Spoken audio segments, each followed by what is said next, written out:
right. Hi, everyone. This is Mary and Chappell here, getting ready to speak with the most recent team extracted from episode 4 of Fox's new survival show, Extracted, season 2. If you haven't watched the show yet, make sure you check that out and then come back for the interview. Of course, you should also check out all of our coverage of our episode recaps over on We Know Reality TV.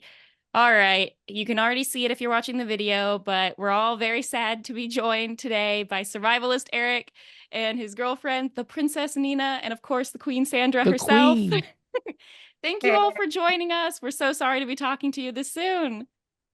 thank you for Thank you having for us. having us. Well, first off, I know we're going to need to dive into the big one.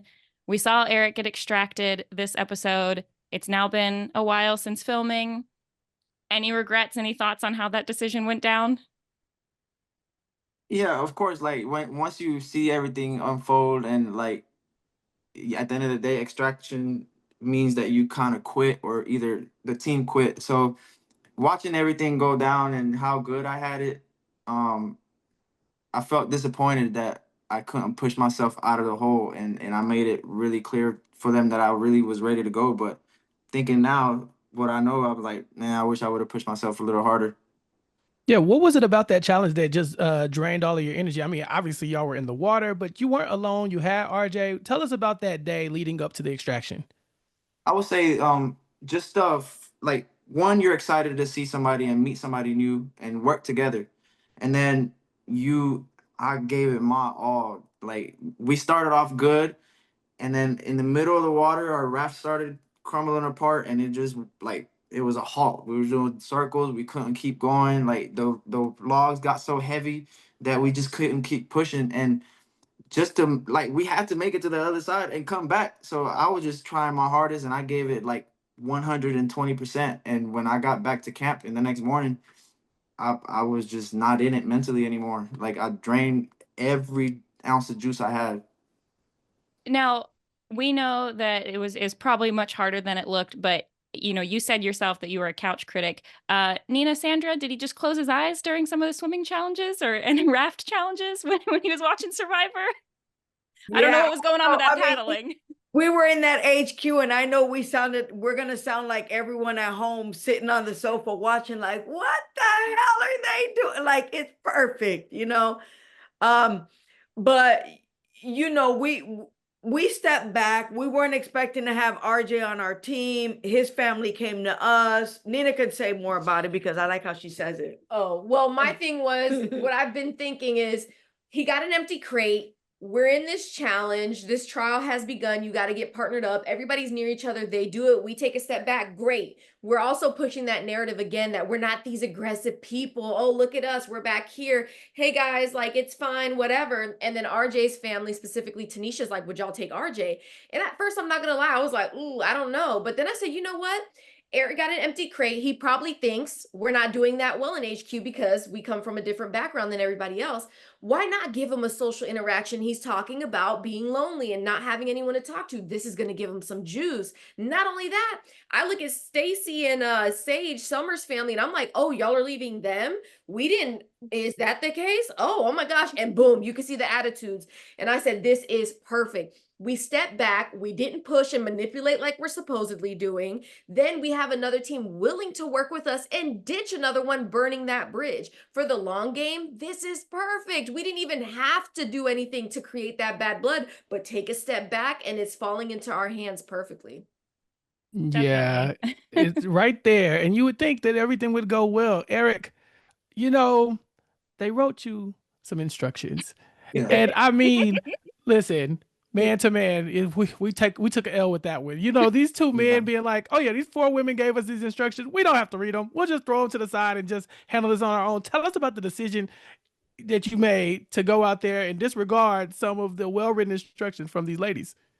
So, of course, on TV they can't really show every minute or whatever, but we were sitting there for about 5-10 minutes trying to, everything had to go in place, but we're sitting there thinking, we're reading the notes, and I feel like we just got too distracted on how big we were. Like, he's about 6'5", 270 pounds at the time. I'm 5'11", 200 pounds.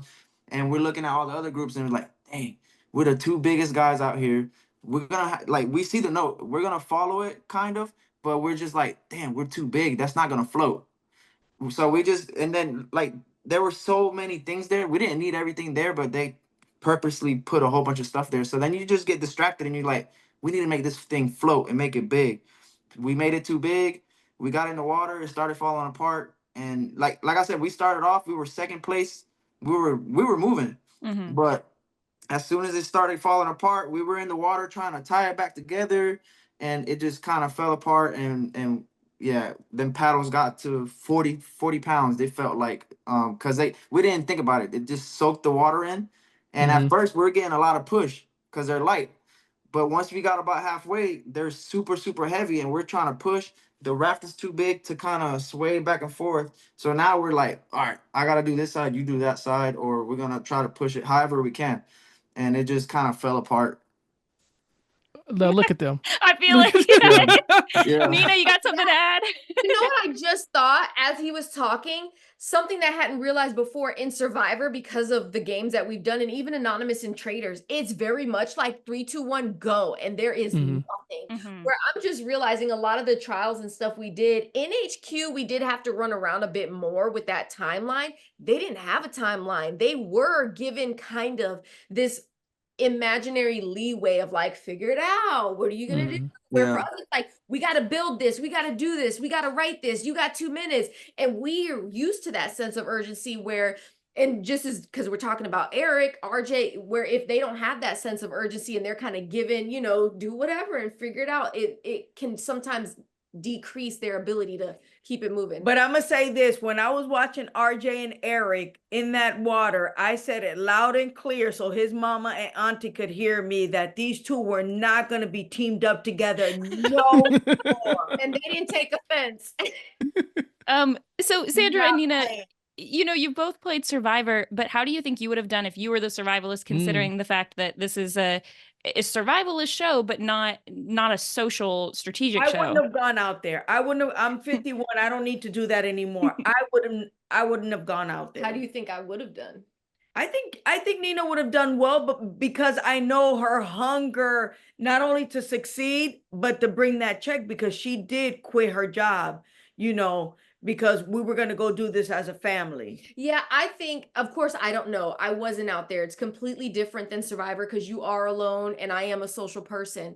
I do think that I would have done well, though, only because of my background, of that feeling of knowing what it's like when you watch a show back and seeing how something didn't work out, knowing that you could have had a different kind of thing, and knowing that Extracted is kind of on you. Like, it's not, I'm going to get voted out, even if I'm begging and pleading with people and trying to find an advantage and things like that. But I also would have just, because of the experiences that I've had, I kind of look at brighter sides of things where I'm like, oh my gosh, you know, this is kind of cool. On Survivor, you're like, I want to fight an idol. I want to have an advantage, even if I play it wrong. But to go out there and be like, I want to, like Eric did, I want to start a fire. I want to build a shelter, and kind of, I'm the type where I have a to-do list. So I'm always like, what's the next thing? What's the next thing? So I think I would have done well. And hopefully one day if they have a returnee season, I can be that survivalist, depending on where I am work-wise, of course. Sandra, I have a question. If Nina wasn't there, would you have pressed the button for Eric when he was saying, clearly, I want to go home, I'm done? Nope. He has no heart. She's the Grinch. I thought I was the Grinch, and then he looked so sad and gave me those puppy dog eyes. No, because we were on a mission. Eric wanted a new motorcycle. Yeah. Before we went out there, the first thing she said, I'm not pressing that button. As we're watching season 1, I am not pressing that button. I never heard nothing else, but I'm not pressing that button. And she didn't even get close to it. She literally kind of left. And low key, I ain't gonna lie, I was like, damn, this is an emotional state I'm in. And she's like, I'm like, are you sure? Are you sure? Like, she should have drugged me out of HQ. Stick to your gun, Sandra. I thought she might have stopped you. Yeah, she let you go up there. I was thinking, well, maybe if they don't both go up there at the same time. But she did join you up there in solidarity, kinda. It was my choice to go up there based on what he was saying in the discussion. I still keep saying, like, if it wasn't for Eric giving us the chance to go out there, we didn't have a person to put in the woods. They were specific. The 2 survivors with a male in the woods, because they didn't have that dynamic the first season. 2 women with a man. So, you know, Eric was the only one that said, I can do it. I got vacation. I won't lose my job. Let's go. So And the Fuck it, bills let's got to get go. paid. Eric, you mentioned that you thought other people were looking stronger when you decided to get extracted. Who in particular did you think was looking the most threatening? I would say Luke and Polly at the time, and maybe Roman, but Roman didn't do the best in that challenge. But like just in that challenge alone, when you look around and you're looking at the teams, Summer blew by us, you know. So she was doing very well, but like just as a team, Luke and Polly really looked very strong there, and they were working together. They had it. They were the first ones in the water, and they just took off. And yeah, that was. I think they were the strongest looking at the time. Which, by the way, Summer went and came back and went and came back because she needed to have three, two, I think it four. was four Four logs. logs. She only had 3. She Yeah. got all the way there, then had to turn around, add another log, and still became second. So we were hoping, like, oh my God, pay attention. Summer just grabbed logs. Go, go, go. Use it like a surfboard. Oh my That's God. amazing. Wow. That is crazy. They should have showed that. Nina, who do you think in the HQ was more threatening? You know, I know he says Polly and and Roman kind of looked good outside Luke. But were you feeling the same thing from their loved ones on the inside? No, we No. weren't threatened by nobody out there. In all honesty, strategically, I didn't feel threatened by anybody. I felt like they were playing mind games, and a lot of people were falling to it, except Doug's boys. Dayton and Alec were not playing from the jump. I mean, you kind of meet people, you're like, I don't know about them. I love them from the jump, and they stayed true, and they were not scared to say anything or do anything. So I would say unfortunately, I didn't feel threatened by anyone. I felt more concerned that the mind games were getting to them. And because of our background, it would be harder to convince them that we were the people that they were being told, but rather let's show them. And I know we were making headway. I mean, I know people were looking emotional when everything was said and done. And that told me that they felt some type of way, because we watched season 1 and most people aren't emotional when those others get extracted. But I know I'm wiping my face and I see Dayton and Alec looking at me like they're about to cry. Stacey Summer's mom is looking sad. So I'm like, man, that shows me, even though all is said and done, I was able to show them who we really are. And we formed some kind of connection that, of course, I would have hoped benefited us later, but it is what it is. It is interesting, Nina, what you said at the end. It's what Chappell's been saying on the podcast. Like, if you've got an opportunity to advance your loved one, do it, because you never know what's the thing that's going to make or break their decision to want to leave. It's hard for the two of you because you sort of needed to downplay, step back, because you had that target. But yeah, I don't know. Do you think it would have gone differently if you had fought for him more, but then had a bigger target? Mom might disagree, but I actually think we did everything perfectly. And the reason I say that is because he had warmth, he had water, and he had fire from the jump. No one ate any more than him except Doug, and he puked up most of his stuff. So he was on a level playing field, if not slightly above everyone.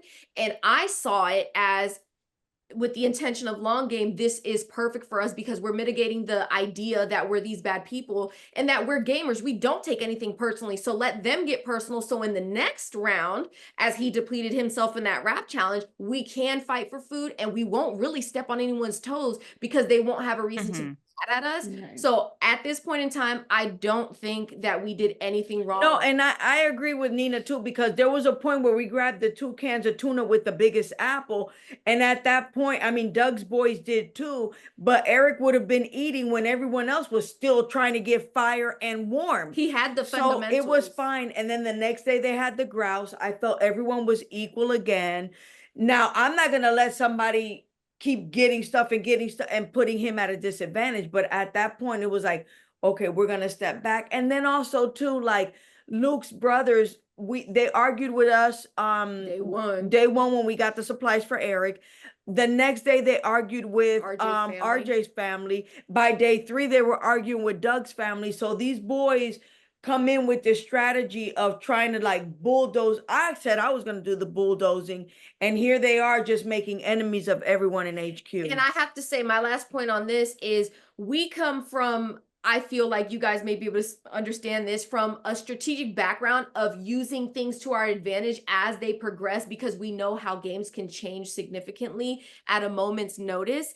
And so to be able to look back and say we were on what I would consider a decent roll, that we were really forging relationships with almost everybody but Luke's family, which would have put them on the outs and would have put us, I felt like, in an excelling, position.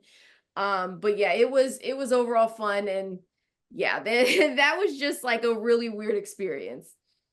Yeah, Eric, until this episode, we thought you were pretty solid. Is there anything that you like wish was shown on TV that to kind of dictate or kind of, I guess, demonstrate how hard it is out there for you? Because it really didn't look like you were having that hard of a time.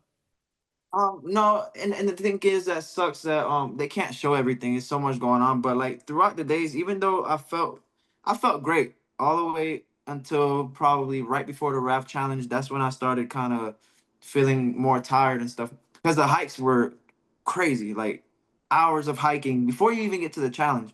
And then just being alone just made it even harder because you're just thinking and like worried about what to say so they could hear what you need. And like overall, I felt like I was very strong because I had warmth. I had the grouse kind of sucked, even though it was good for you. But like, them things that you don't want to eat, but you have to because it's good for you. That and I felt like I was doing pretty good, and I was like, I'm gonna last a long time. So I'm just gonna relax, take my time, rest as much as I can. I have 5 matches. I'm gonna make fire. I think I drank the most water. I had the most sleep, but physically I felt good all the way until that morning. Like not only I was mentally done, but like physically I cut my foot in the Raft challenge, but it doesn't show because I didn't really express it much. I was trying to act, hard or whatever, and my foot was hurting. So I woke up that morning and I was just sore. I didn't sleep good. I was cramping.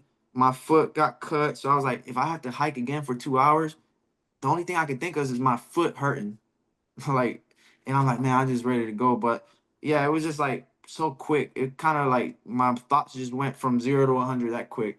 And When Eric was talking about sleeping, it's funny because they had the watches and Eric would sleep like 8 He had the hours. most. And we're like, oh my God, like, but it was because also his area was very dense. There was rarely any sunlight for him.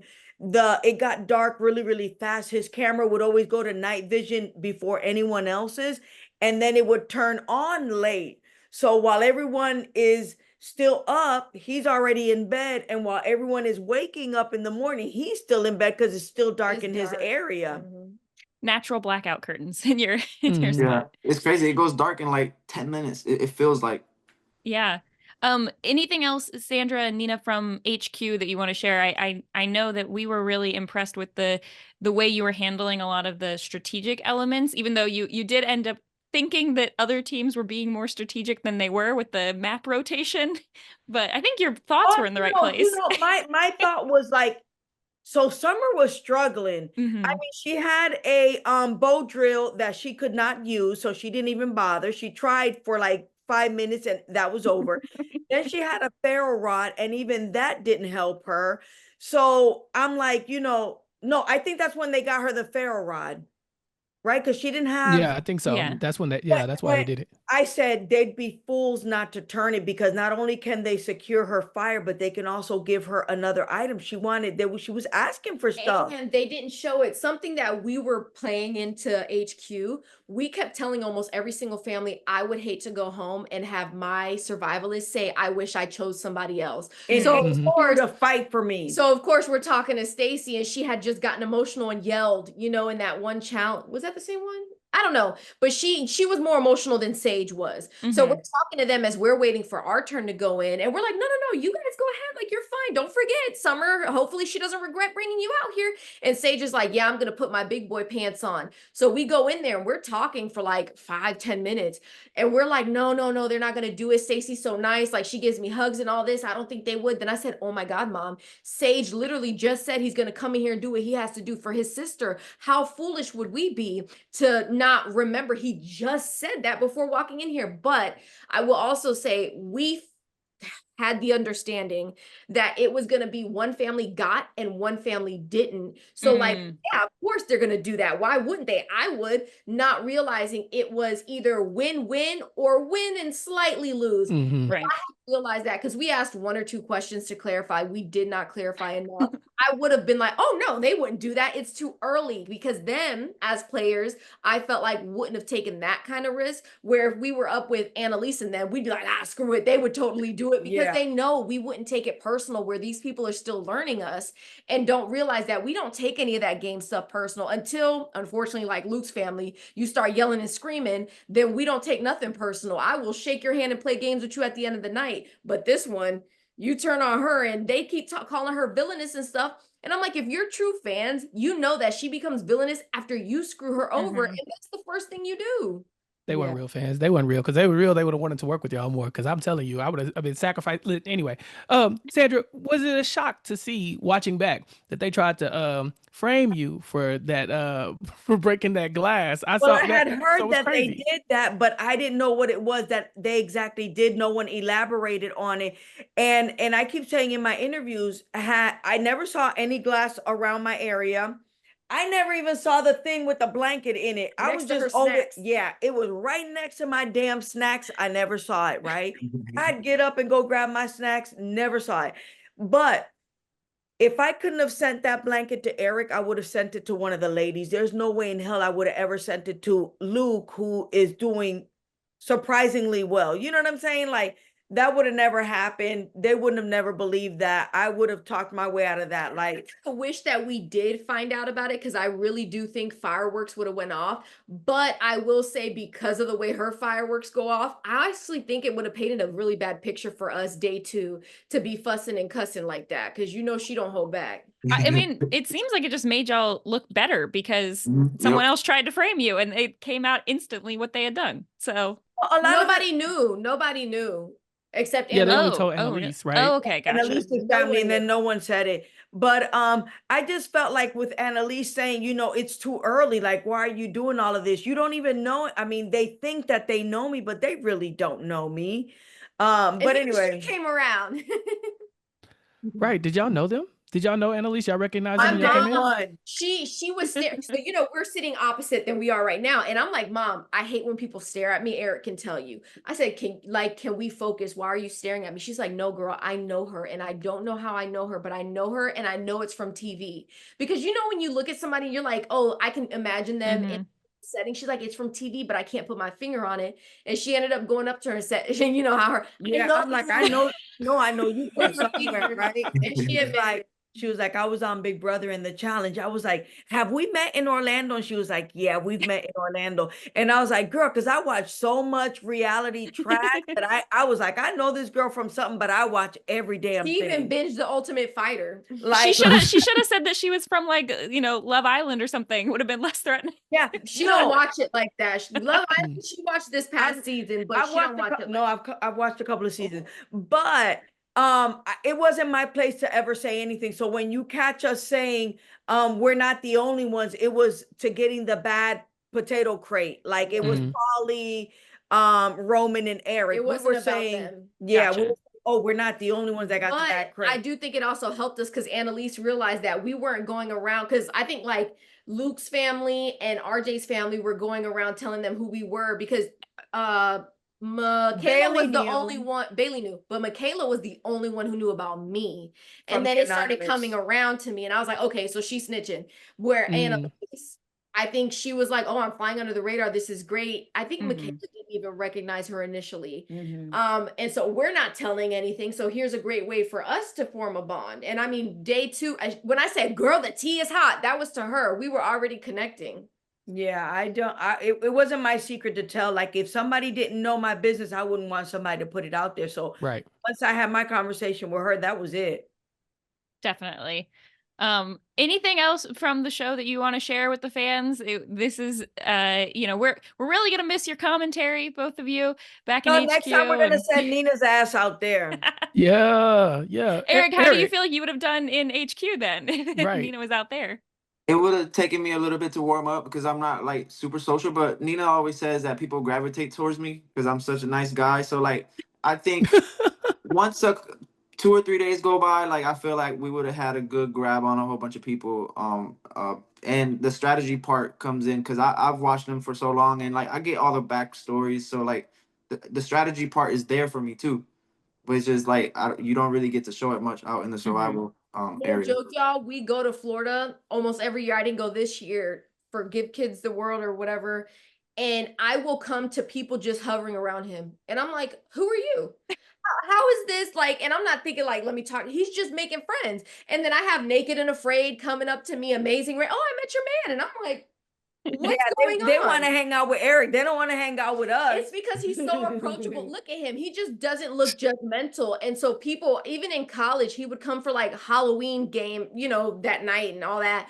And I would have people from my classes that I'm like, oh, I should go say hi to them. Next thing I know, he's talking to them. And I'm like, hey, I'm, you know, Alana, Nina, whatever. And they're like, oh, nice to meet you. And I'm like, we sit next to each other, but Well, now he's Eric from Extracted, so Yeah, exactly. they're gonna be a line in front of you. Eric, maybe this wasn't the game for you. Could you see Yeah. yourself doing a different reality TV competition show and maybe redeeming yourself? What about Survivor? You gonna do Survivor? Oh, I mean, I would say one no 1,000%. No, wood. not Survivor, because I always said everybody always asks me when I'm hanging out with them is like, would you do Survivor? I'm like, no, I wouldn't because that's their thing. Like, but I'm so competitive, and I got the bug in this game to kind of want to do something else, but not in the Survivor realm. Like, that's not really my thing. It was kind of a trial, and if I would have done good, maybe, but like, this not really my thing. I just wanted to try it out. Eric, maybe we could get you on Fear Factor. Oh, That Fear new Factor, one where no. they live in a house. they pierce them. I'd rather do like Squid Games or Maybe the Mr. challenge? Beast or, He yeah, can Beat do Games it. challenge. Yeah, I'm Yeah. more into like because I'm gonna competition. tell him what to do. Ooh, Yeah. Nina said you needed a bossy woman in your life, and so Oh. the two of y'all get in the car. I think y'all will be all right. Oh, we would do amazing at the Amazing Race. That's great. Thank you all so much again for chatting with us. It was so much fun watching you, and we were nervous last episode when we saw someone say, "Oh, we thought he'd be here for the long haul." We're like, "Oh, it's gonna be Eric. It's gonna be Eric." Yeah. Yeah, we were nervous about it, but thank you both for joining in and chatting to us, of course. Thank you for having us. It was nice to meet you guys. This is RHAP. We know reality TV.